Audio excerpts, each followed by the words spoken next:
The rain tapped softly against the tall windows of the mansion, like fingers gently knocking, asking to be let in. Inside, everything was quiet, too quiet.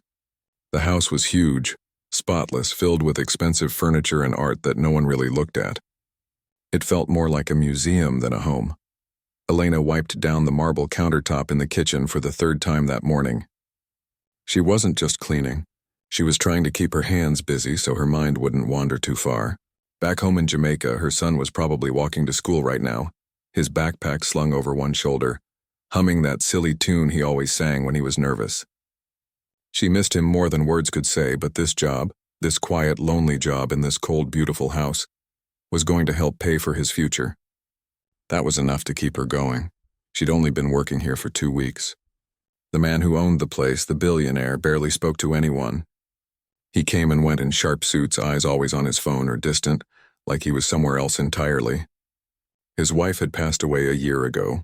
Elena had heard from the other staff in hushed tones. Since then, he'd been like a ghost in his own home. And then there was his daughter, Lily, 10 years old. Blind since birth, Elena hadn't seen much of her. The girl stayed mostly in her room on the second floor near the east wing.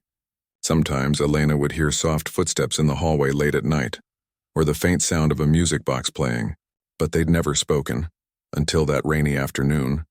Elena was dusting the shelves in the music room, a room no one ever used, when she heard a small sound from the corner. A sniffle, then another. She turned slowly. There, sitting on the floor beside the grand piano, was Lily. Her back was pressed against the piano leg, her knees drawn up to her chest. Her white cane lay a few feet away, forgotten. In her lap was a thick book with raised dots on the pages. Braille. One of the pages was bent, and the girl's fingers trembled as she tried to smooth it out. Tears ran silently down her cheeks. Elena's heart squeezed. She didn't say anything at first. She just walked over quietly, knelt down and gently picked up the cane, placing it within the girl's reach. Then she sat beside her, not too close, not too far. "It's okay," Elena said softly, her voice warm like the sun after rain. "Books get bent. Doesn't mean the story's broken." Lily flinched at first, surprised by the voice, but didn't pull away. Her fingers stopped moving. She tilted her head slightly, listening. "You're the new lady who cleans," she said, her voice small but clear. "I am," Elena said. "My name's Elena. I'm Lily. I know." Elena smiled, even though the girl couldn't see it. "I've heard your music box. It's pretty." Lily's lips twitched, almost a smile. "It was my mom's." Elena didn't say anything for a moment. She just let the silence sit between them, soft and safe. Then she reached out and gently took the Braille book. "This page got crumpled when it fell, didn't it?" Lily nodded, her chin wobbling. "I can't read it now. The dots are all messy." "Well," Elena said, carefully smoothing the page with her thumbs, "let's fix it together." She guided Lily's fingers back to the top of the page, slowly, patiently. "Start here. Feel that little bump? That's the beginning." Lily's fingers moved tentatively, then with more confidence as she recognized the pattern. Her breathing slowed. The tears stopped. Elena watched her, this quiet, brave child who couldn't see the world but felt it so deeply. Without thinking, she began to hum, a lullaby her grandmother used to sing to her when storms rolled in over the hills of St. Anne's Bay.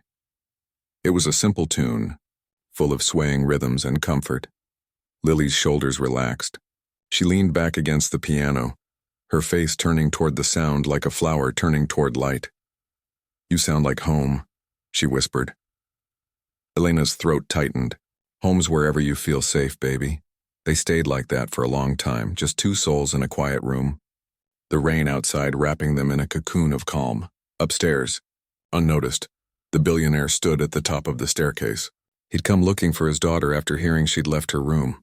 An unusual thing. He'd expected to find her upset, maybe lost. Instead, he saw her sitting calmly beside the new housekeeper, her face peaceful, her fingers tracing words with quiet focus. He didn't move, didn't speak. He just watched. For the first time in over a year, his daughter looked not alone. Something inside him cracked open, a tiny fissure in the wall he'd built around his heart. He'd hired tutors, therapists, specialists. He'd bought every gadget, every tool meant to help Lily navigate the world. but no one had simply sat with her. No one had hummed a song that made her feel seen.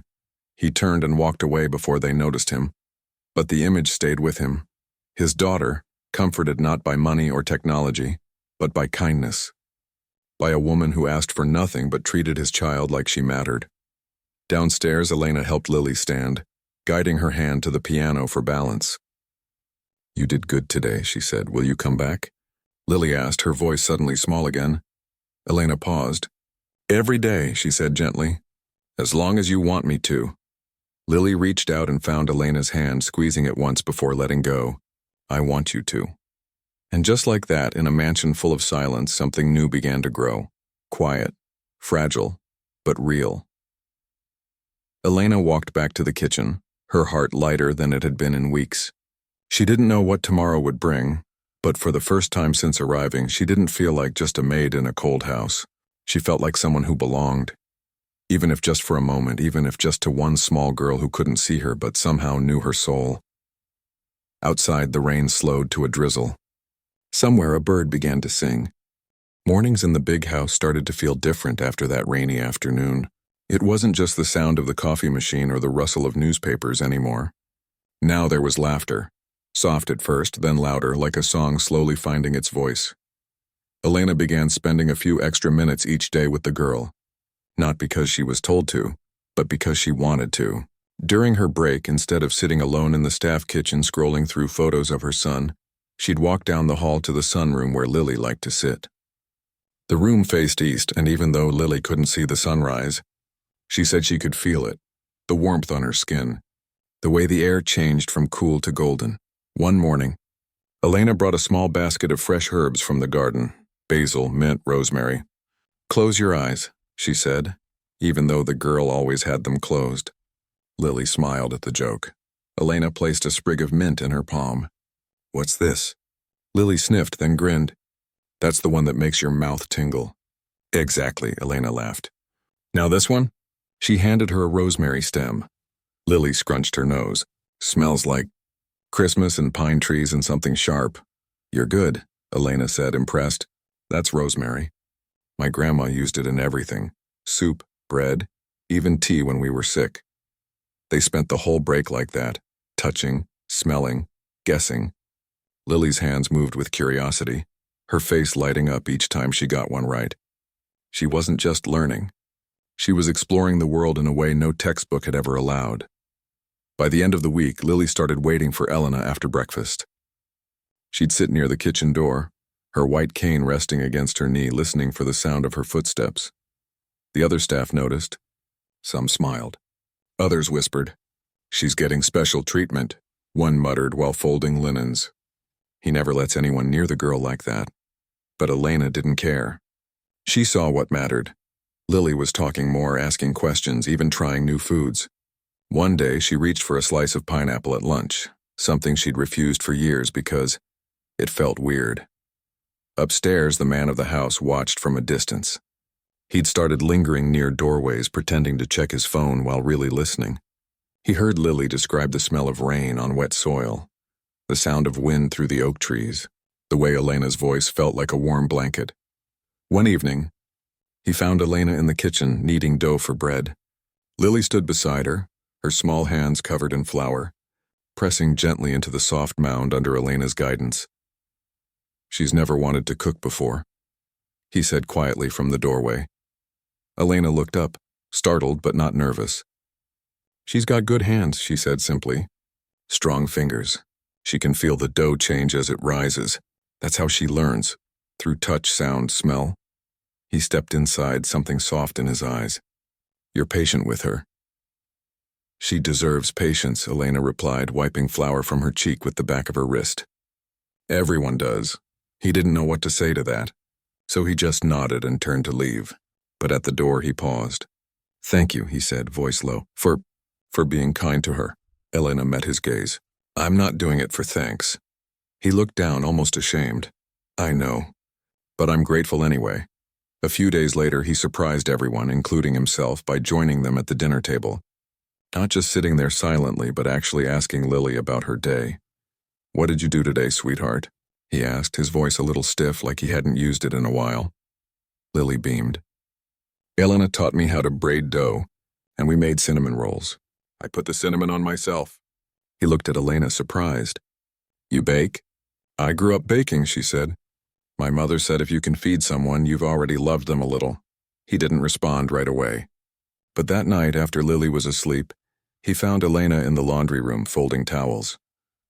I'd like to pay you extra, he said, for the time you spend with her. It's beyond your duties. Elena stopped folding. She looked at him not with anger, but with quiet honesty. Money won't make her feel seen, she said gently.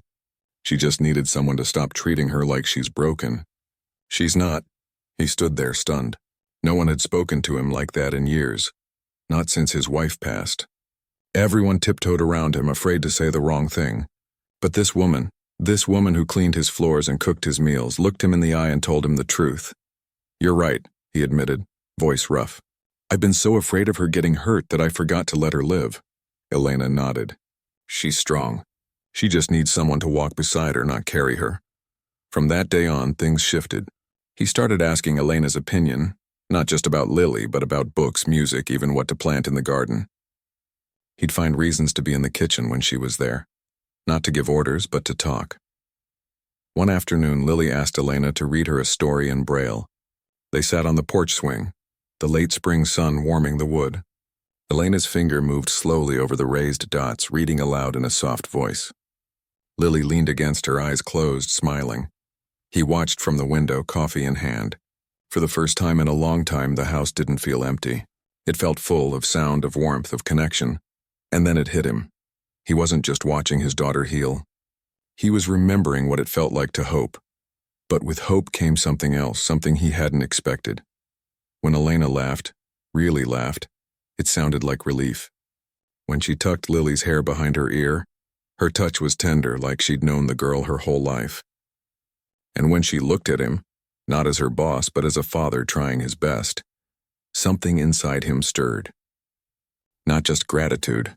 Something deeper, something he hadn't felt since his wife was alive. He pushed it down, told himself it was foolish. She was his employee. There was a line, a big one, but lines, he was starting to realize, weren't always meant to stay unbroken. That night he lay awake, staring at the ceiling. He thought about how Lily had hugged him before bed, something she hadn't done in months. He thought about the way Elena's voice softened when she spoke to his daughter, like every word mattered. And for the first time, he wondered, what if the person who could help them both wasn't a therapist or a specialist, but her? Not because she had a degree or a title, but because she had a heart that knew how to listen. The next morning, he didn't go straight to his office. Instead, he walked to the kitchen, poured 2 cups of coffee, and waited. When Elena came in, surprised to see him so early, he handed her a cup. You take it black, right? He asked. She nodded, taking it. How did you know? He almost smiled. I've been paying attention. And in that simple moment, 2 people sharing coffee in a quiet kitchen, something new began to grow. Not fast, not loud, but real. Because sometimes healing doesn't come from grand gestures. It comes from someone showing up day after day with kindness in their hands and patience in their voice. And that was exactly what she was doing. The house didn't feel like a mansion anymore. It felt like a home, slowly, quietly waking up. Lily started joining dinner every night without being asked. She'd tell stories about the herbs she'd smelled that day, or how she'd learned to tell the difference between the piano and the harp, just by listening. Her voice, once so soft it barely left her lips, now filled the room with warmth. And every time she laughed, the man at the head of the table, her father, would pause, fork halfway to his mouth, just watching her like he was memorizing the sound. Elena noticed the change in him too. He wasn't just less distant. He was trying. He'd ask Lily about her dreams, listen when she described how music felt like colors, and even started learning a few Braille letters himself, just so he could read short notes to her. One evening, after dinner, he found Elena in the library, helping Lily trace the raised lines of a tactile map of the world. I've never seen her so curious, he said, leaning against the doorframe. She's always been curious, Elena replied without looking up. She just needed someone to answer her questions without making her feel like a burden. He winced slightly at that word, burden. I never thought of her that way. Maybe not in your head, Elena said gently. But sometimes silence says more than words. He didn't argue. He just nodded and stepped inside, crouching beside his daughter. "Show me where Jamaica is," he said. Lily's fingers moved confidently across the map until they found the island. "Here," she said proudly. "That's where Elena's from. She says the ocean there is so blue it looks like the sky fell into the water." He looked at Elena, something tender in his eyes. "Is that true?" She smiled. "It is." That night he stayed up late, scrolling through photos of Jamaican beaches, reading about Kingston, listening to old reggae songs. He wasn't doing it for show. He was trying to understand a piece of the world that mattered to the woman who'd brought his daughter back to life. Soon, small things began to shift between them. He'd leave a cup of tea outside her door when he knew she'd had a long day. She'd leave a slice of banana bread on his desk with a note, "For your late nights." No names, no titles, just care quietly given. But the more time they spent together, the more the line between employer and friend began to blur, and that scared them both. Elena knew better than to let her heart wander where it didn't belong. She'd seen how the world worked. A woman like her, black, immigrant, working class, wasn't supposed to catch the eye of a man like him. Not in a way that led anywhere real. She reminded herself daily, this was a job. A temporary chapter. Her son was waiting. Her life was elsewhere. Still, it was hard not to feel something when he looked at her the way he did now. Not with pity or distance, but with quiet wonder, like she'd shown him a part of himself he'd forgotten. One afternoon, Lily fell asleep on the sofa in the sunroom, her head resting on Elena's lap. Elena sat perfectly still, one hand resting lightly on the girl's shoulder, the other holding a book she wasn't reading. He walked in quietly, saw them and froze. For a long moment he just stood there watching. The sunlight caught the dust floating in the air. Lily's breathing was slow and even. Elena's fingers gently brushed a loose curl from the girl's forehead. Without a word, he walked over, picked up the soft throw blanket from the armchair, and draped it over both of them. His hand lingered near Elena's for a heartbeat too long. She didn't look up, but she felt it, the warmth, the hesitation, the unspoken question hanging between them.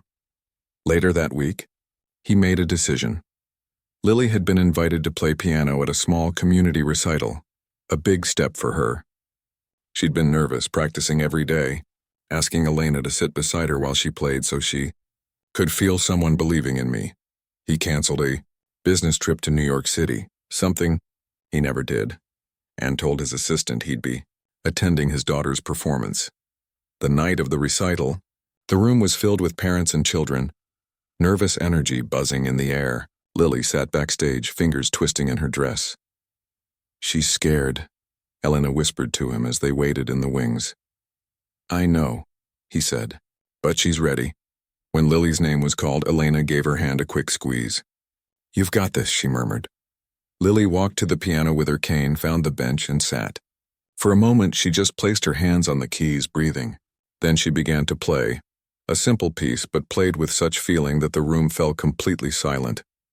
From the back, he watched his daughter, strong and sure.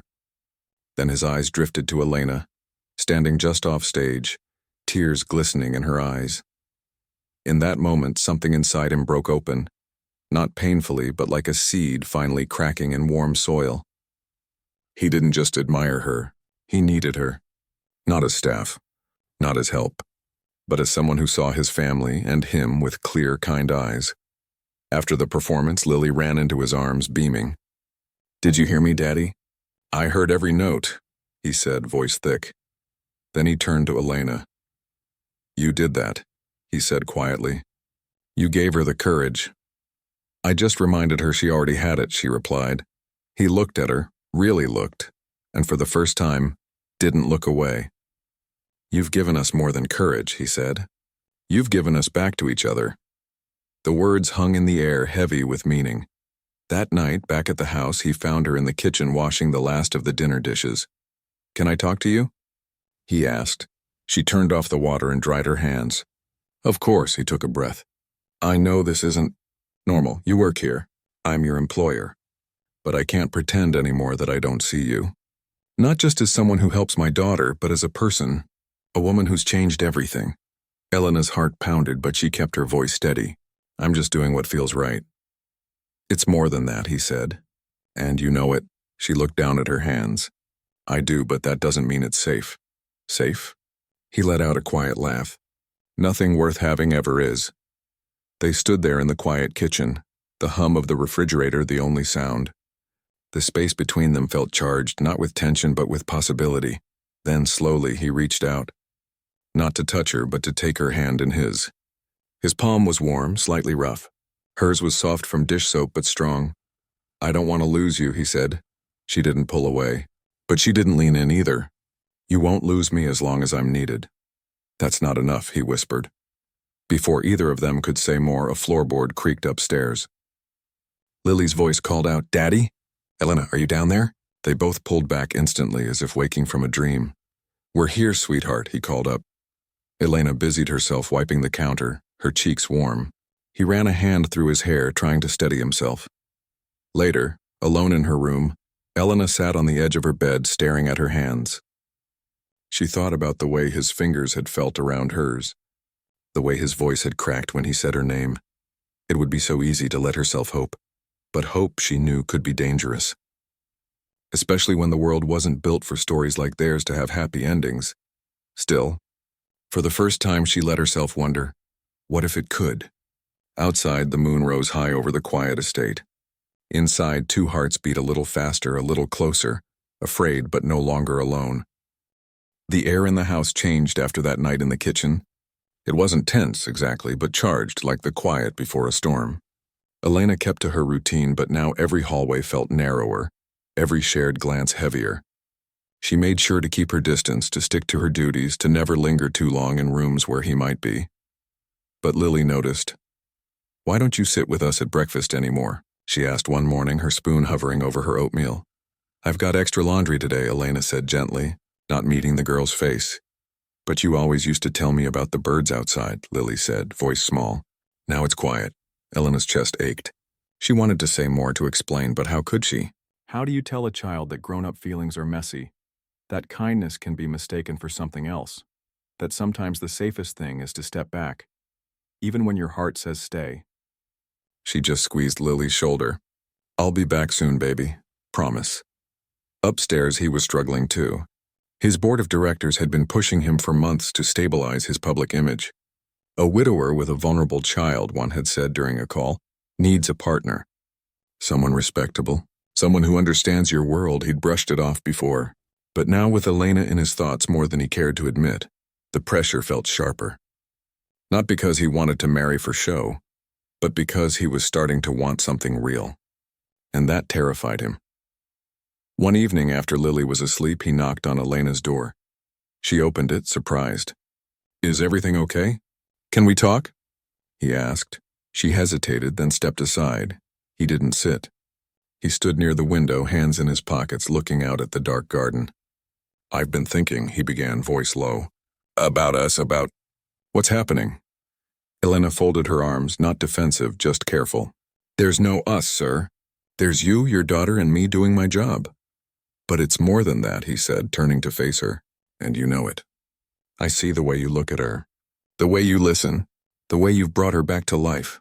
And me too, if I'm honest. She looked down. I never meant to overstep. You didn't, he said quickly. You've done everything right. Too right, maybe. Because now I can't imagine this house without you. Silence stretched between them. Then, impulsively, he said, Will you have dinner with me? Not here, somewhere quiet. Just as two people. No titles, no expectations. Elena's breath caught. She wanted to say yes. Every part of her did. But she also knew the risks. If things went wrong, she'd lose more than a job. She'd lose Lily. And that was a price too high. Still, she saw the hope in his eyes. The loneliness. The man wasn't asking as a billionaire. He was asking as a father, as someone who'd been lost for a long time. Okay, she said softly. One dinner. They went to a small Italian place 20 minutes away. No paparazzi, no staff who knew him. Just candlelight, soft music, and plates of steaming pasta. At first, they talked about safe things. Lily's progress, the weather, her son back home. But slowly the walls came down. He told her about his wife, how she loved gardening. How she'd held Lily the night she was born and whispered, You'll see the world in your own way. He admitted how lost he'd felt after she died, how he'd buried himself in work to avoid the silence. Elena shared too, about leaving her son behind, about the fear that she'd miss his childhood, about how cleaning this big house sometimes felt like cleaning her own grief. By the time dessert came, they were laughing, real, easy laughter. And when their hands brushed reaching for the sugar, neither pulled away. Walking back to the car under a sky full of stars, he stopped. "You're incredible," he said, voice rough. "Do you even know that?" She looked at him, really looked. "I'm just a woman trying to do right by the people I care about." He stepped closer. The streetlight cast soft shadows on his face. For a moment it felt like the whole world had gone quiet. He leaned in, slowly, giving her time to stop him, and she almost let him. But then she remembered. The staff's whispers, the board's expectations, the headlines that would follow if anyone found out. She thought of Lily, caught in the middle. She thought of her son, counting on her to stay strong, to stay smart. She turned her head just enough. His lips brushed her cheek instead. "I can't," she whispered. He froze, then stepped back, shame flooding his face. "I'm sorry. I shouldn't have." "It's not you," she said quickly. "It's everything. The timing. The place we're in. I care about you both too much to risk it all on a maybe." He nodded, jaw tight. "I understand," but he didn't, not really. And that hurt more than anger would have. The next morning everything felt different, cold, formal. By lunchtime, rumors were flying. The head housekeeper pulled Elena aside. "They're reviewing your contract," she said quietly. Something about boundaries, and Elena's stomach dropped. She hadn't crossed any line, but feelings didn't need lines to be dangerous. That afternoon she found Lily curled up in her room, silent, her music box closed. "What's wrong, sweetheart?" Elena asked, sitting on the edge of the bed. Lily didn't answer at first. Then in a tiny voice, "Are you leaving?" Elena's heart shattered. "Who told you that?" "I heard them talking," Lily whispered. "They said you did something wrong." "I didn't," Elena said firmly, taking the girl's hands. "But sometimes grown-ups get scared of good things. And when they're scared, they push people away." "Don't go," Lily begged, tears spilling. "Please. You're the only one who makes Daddy smile." Elena held her close, breathing in the scent of her hair. "I don't want to go. But if I stay and things get messy, it might hurt you more." "I don't care," Lily cried. "I need you." That night, Elena packed her things. Not because she was fired, no official notice had come yet, but because she knew it was coming. And she'd rather leave with dignity than wait to be pushed out. She wrote a note for Lily. "You are brave, smart, and loved. Never forget that. I'll always be with you in your heart." She left another for him. "Thank you for letting me be part of your family. Take care of her. She's your greatest gift." She was zipping her suitcase when a soft knock came at the door. It was him. He looked exhausted, like he hadn't slept. "You're really leaving," he said, not a question. "I have to," she said. "Because of what happened." "Because of what could happen," she corrected gently. "If I stay, people will talk. They'll say I used you. They'll say I took advantage. And even if that's not true, the doubt will poison everything, especially for Lily." He ran a hand over his face. "I don't care what they say." "But I do," she said. "Because I love her too much to let her grow up in a storm I helped create." He stared at her, realization dawning. "You're protecting us." "I'm protecting her," Elena said. "And maybe you too." He was quiet for a long time. Then softly, "What if I told you I don't want you to go?" She smiled sadly. "Then I'd say you're being selfish. And I know you're better than that."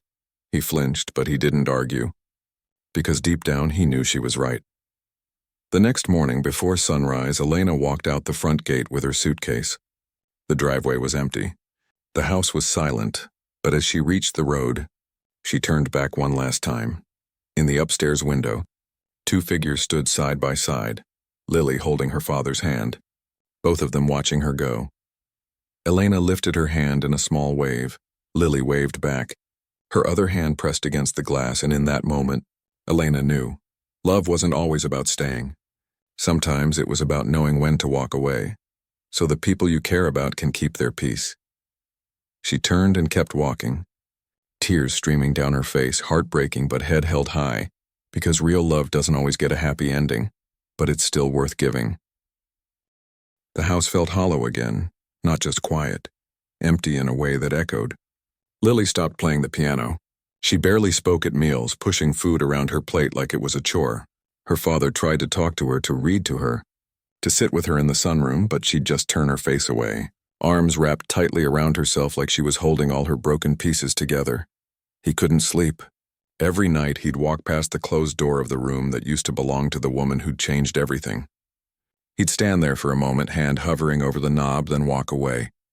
He told himself it was for the best, that boundaries mattered, that he'd been foolish to let his feelings blur the lines. But then he'd hear Lily cry in her sleep, calling out for someone who wasn't there, and the truth would hit him like a wave. He hadn't protected his daughter by letting her go. He'd abandoned her all over again. One morning, he found Lily sitting alone in the kitchen, her fingers tracing the rim of an empty mug, the one Elena always used. She liked her coffee strong, Lily said without looking up. With just a little sugar. She said it reminded her of home. He sat across from her, heart aching. I miss her too. Then why did you let her leave? Lily asked, voice trembling. You're the grown-up. You're supposed to fix things. He had no answer. That afternoon, he called a meeting with his senior staff. Not in the boardroom, but in the kitchen, the heart of the house. As Elena once called it, I've made a mistake, he said. Standing in front of them, no suit, no tie, just a man who'd finally seen clearly. I let fear make a decision that hurt the people I love most. Elena wasn't just staff. She was family. And I treated her like she was disposable. The room was silent. I'm canceling the contract review, he continued. And I'm offering her a new role, not as a maid, but as Lily's companion, her guide, her friend. With full benefits, proper pay, and respect. If she'll have us. One of the older housekeepers nodded slowly. She'll come back, she said. For the girl, if nothing else. But he knew it wasn't that simple. He didn't call. He didn't send a letter. He waited 2 days, then drove to the small apartment complex where he'd learned she was staying. He didn't knock right away. He just stood outside, watching through the window as she helped her son with homework at the kitchen table, her laughter soft and warm even from a distance. When he finally knocked, she opened the door and froze. For a long moment, neither spoke. Then he said, I came to apologize. She stepped aside without a word. Inside, her son looked up curiously, then politely excused himself to his room. I told Lily you weren't coming back, he said, standing awkwardly in the small living room. She hasn't played piano since. Elena's eyes filled, but she didn't look away. You made your choice. I made a coward's choice, he corrected. I let other people's opinions matter more than my daughter's happiness, more than what was right. He took a breath. I'm offering you a new position, not as staff, as part of our family, officially, with a real title, real pay, real respect. And if you say yes, I'd like you to come home. She crossed her arms, not to shut him out, but to hold herself together. What about the board? The rumors? Let them talk, he said firmly. I'm done living my life for their approval. Lily needs you. I need you, not as a fantasy, not as a secret, but as you are, kind, strong, real. She looked down, tears falling silently. I never wanted to cause trouble. You didn't, he said. You brought light into a house that had forgotten how to shine. She wiped her eyes, then met his gaze. Only if one thing changes. Anything. I don't work for you anymore, she said. I work with you as equals. For Lily's sake, he nodded slowly. Fair. A small smile touched her lips. And my son. He's been accepted to a good school here, but the fees. I've already arranged a scholarship, he said quietly. Through a foundation in my wife's name. It's been ready for weeks. I just didn't know if you'd say yes. Her breath caught. She didn't say thank you. She didn't have to. 2 days later, Elena moved back, not to the staff quarters, but to a bright room near Lily's, with a window that caught the morning sun. The first night, Lily crept into her room before bed, climbed into the bed without asking, and curled up beside her like she used to. You came back, she whispered. I told you I would, Elena said, wrapping an arm around her. Forever, as long as you'll have me, Lily sighed, content. Good. Weeks passed. The house filled with music again. Laughter returned to the dinner table. And slowly, carefully, something new began to grow between the two adults. Not rushed, not hidden, but honest. They took walks in the garden after dinner. They talked about books, about parenting, about dreams they'd put on hold. They never kissed, not yet. But sometimes their hands would brush while washing dishes, and neither would pull away. Then came Lily's 11th birthday. Elena baked her favorite cake, coconut and pineapple, just like her grandmother used to make. The backyard was strung with fairy lights. A small group of friends from Lily's school came, along with a few of the staff who'd become like family. Lily wore a new dress, her hair neatly braided. She played the piano for everyone, confident, joyful, her fingers dancing over the keys like they'd never forgotten the way. When she finished, the whole yard clapped. She beamed, turning toward the sound of her father's voice, then Elena's. After the cake, as the sun dipped below the trees, he stood and tapped his glass gently. "I don't usually make speeches," he began, voice warm, "but today matters. Because today my daughter reminded me what joy sounds like, and that's because someone showed her how to find it." All eyes turned to Elena. He walked over and took her hand in front of everyone, not as a boss, not as a man trying to impress, but as someone who'd finally learned what mattered. "You didn't just comfort my daughter," he said, looking into her eyes. "You reminded me how to be human again, how to listen, how to love without fear." He squeezed her hand. "Thank you for coming back." Elena didn't cry. She just smiled, the kind of smile that comes after a long storm when the air is clean and the world feels possible again. Later that night, as they cleaned up together, he said, "What happens now?" She looked at him, then at Lily, who was asleep on the porch swing wrapped in a blanket. "We take it one day at a time," she said. "We keep showing up for her. For each other." He nodded.